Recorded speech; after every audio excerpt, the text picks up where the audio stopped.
అంటే మీరు ఇష్టంతో చేయాలి తప్ప ఇది మేము బలవంతంగా చేయించేది కాదు.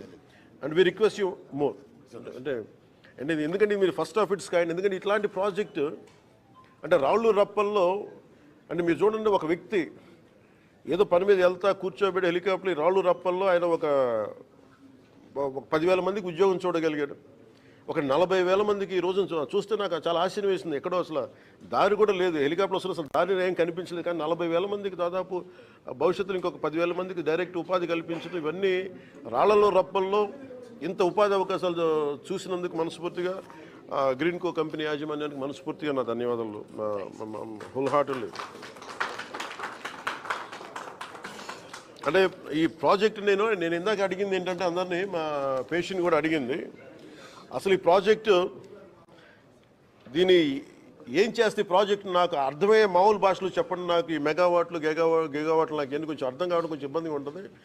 అంటే నేను ఒక ఇంట్లో కూర్చొని నేను లైట్లు వేసుకుంటే నాకు ఎన్నింట్లో లైట్లు వెలుగుతాయని అడిగితే 43 లక్షల ఇళ్లల్లో ఒక 200 యూనిట్లు చొప్పున రోజుకి వాడుకుంటే 43 లక్షల ఇళ్ళకి ఈ ప్రాజెక్టు డైరెక్ట్ పవర్ ఇవ్వగలదు. నెలకి 200 యూనిట్లు. అలాగే అగ్రికల్చర్ లోడు రాష్ట్రంలో 50% అగ్రికల్చర్ లోడుని ఈ ప్రాజెక్టు తీర్చగలదు. అంటే ఆంధ్రప్రదేశ్ తాలూకు ఎనర్జీ అవసరాలని 3వ వంతుని ఈ ప్రాజెక్టు, అంత సత్తా ఉన్న ప్రాజెక్టు. సో అందుకని మనస్ఫూర్తిగా ఇలాంటి ప్రాజెక్ట్ని మీరు ఆంధ్రప్రదేశ్లో పెట్టినందుకు, ఎవరు చూడనప్పుడు మీరు అంటే ఈ రోజున నిన్న మన ఎన్టీపీసీ కూడా చూసాం, మన ప్రధానమంత్రి గారు ఓపెన్ చేశారు. మోర్ దెన్ గవర్నమెంట్ ఏజెన్సీస్ కంటే ముందే, వీటన్నిటికంటే ముందు ఆయన ఒక విజన్ తోటి చూశారు.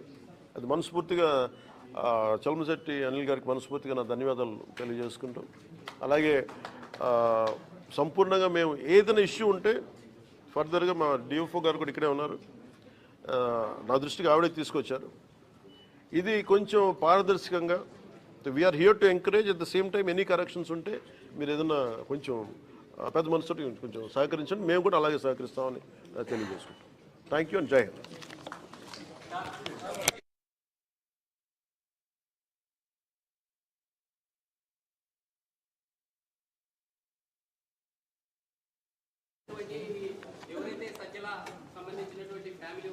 అంటే నాకు మొన్న ఒక్క నిమిషం చెప్తాను, నాకు అర్థమైంది అంటే